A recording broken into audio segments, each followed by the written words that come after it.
ఈరోజు మన హైదరాబాద్ మార్కెట్లో వెండి రేటు చూస్తే కళ్ళు బైర్లు కమ్మడం ఖాయం. ఏకంగా కిలో వెండి ధర 2,80,000 రూపాయల మార్కును టచ్ చేసింది.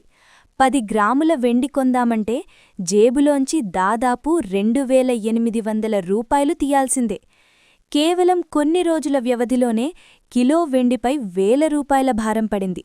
ఒకప్పుడు సామాన్యుడి లోహంగా పిలిపించుకున్న వెండి ఇప్పుడు ఏకంగా పెట్టుబడిదారుల పాలిట కల్పతరువుగా, రిచ్ మ్యాన్స్ చాయిస్గా మారిపోయింది. అసలు వెండికి ఎందుకింత రెక్కలొచ్చాయి? గ్లోబల్ మార్కెట్లో జరుగుతున్న పరిణామాలే దీనికి ప్రధాన కారణం.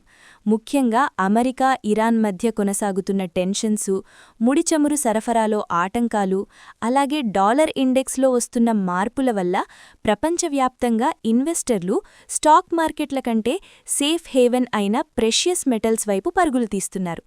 దానికి తోడు ఇండస్ట్రియల్ సెక్టర్లో, ఎలక్ట్రానిక్స్ తయారీలో వెండికి ఉన్న భారీ డిమాండ్ రేట్లను మరింత హీటెక్కిస్తోంది. దీనివల్ల ఏం జరుగుతోంది? పెళ్లిళ్ల సీజన్లో పండగలకు వెండి వస్తువులు కొనాలనుకునే సామాన్య మధ్యతరగతి కుటుంబాలకు ఇది అసనిపాతమే అని చెప్పాలి. కానీ ఎప్పటినుంచో వెండిలో పెట్టుబడి పెట్టిన వారికి మాత్రం ఇది జాక్పాట్. మార్కెట్ నిపుణుల అంచనా ప్రకారం ఈ ట్రెండ్ ఇలాగే కొనసాగితే కేజీ వెండి అతి త్వరలోనే 3 లక్షల మార్కును దాటేసినా ఆశ్చర్యపోనక్కర్లేదు.